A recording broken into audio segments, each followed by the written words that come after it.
আপনারা খেয়াল করলে দেখতে পারবেন আমার হাতে একটি এসটি ক্যাপ, এটি কিছুদিন আগে লাগিয়ে দেওয়া হয়েছিল, তারপরও এটি টিকছে না এই অবস্থা। তারটি খেয়াল করলে দেখতে পারবেন তারটি স্পার্ক করে পুড়ে গেছে। তো আমরা আরেকটি সার্কিট টিভিতে লাগিয়ে বড়, তো আমরা এদিকে খেয়াল করলে দেখতে পারবো আমাদের যে আর্থিংটি ছিল এটিও স্টিল স্পার্ক করে পুড়ে দিয়েছে।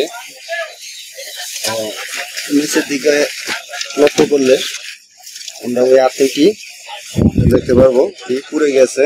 তো এখানে যখন আমরা এই সার্কিটটি লাগিয়েছি এটিও ঠাস ঠাস করে শব্দ হচ্ছিল।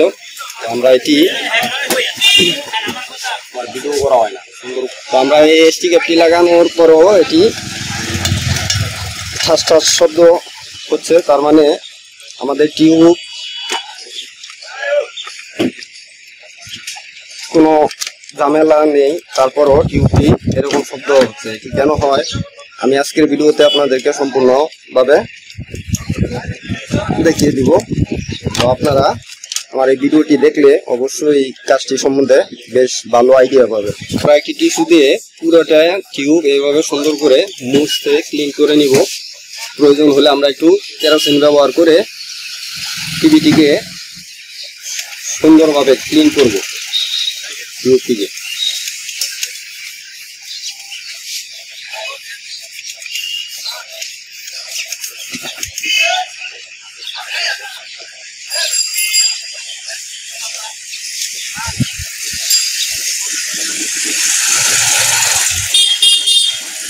তো লক্ষ্য করলে দেখতে পারবেন আমাদের কাগজে প্রচুর পরিমাণ ময়লা, এই ময়লার কারণে এসটিটি লিক হয়ে যায়।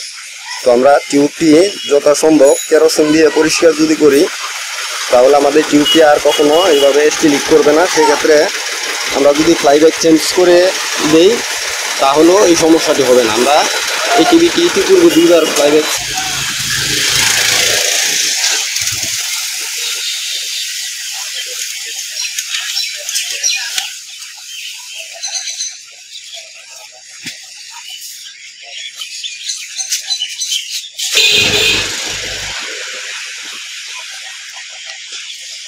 আমরা একটু গ্যাসলিন ব্যবহার করছি যাতে টিভিটি সম্পূর্ণ আকারে ক্লিন হয়।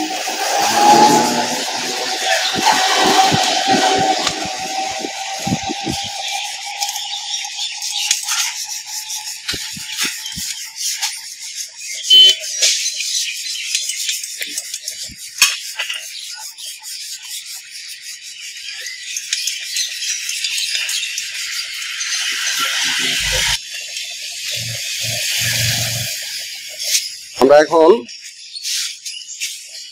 সুন্দরভাবে টিউবটি ক্লিন করে নিয়েছি, এখন আমাদের হাতে তেমন একটি কালি আসে না। তো আমরা এখন এই আর্থিংটি লাগিয়ে দিব।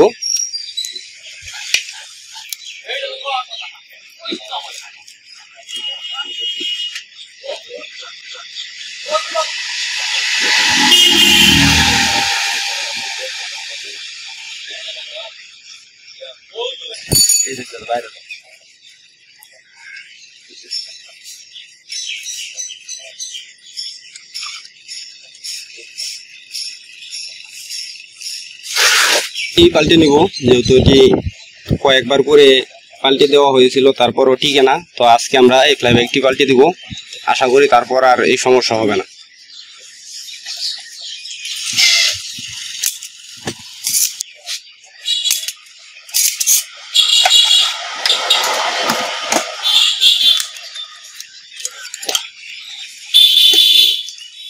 আমরা ফ্লাইব্যাগটি খুলে নিয়েছি।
তো এখন লক্ষ্য করলে আমাদের স্টিকারটি খেয়াল করলে দেখবেন আর কোনো প্রকার লিক হচ্ছে না।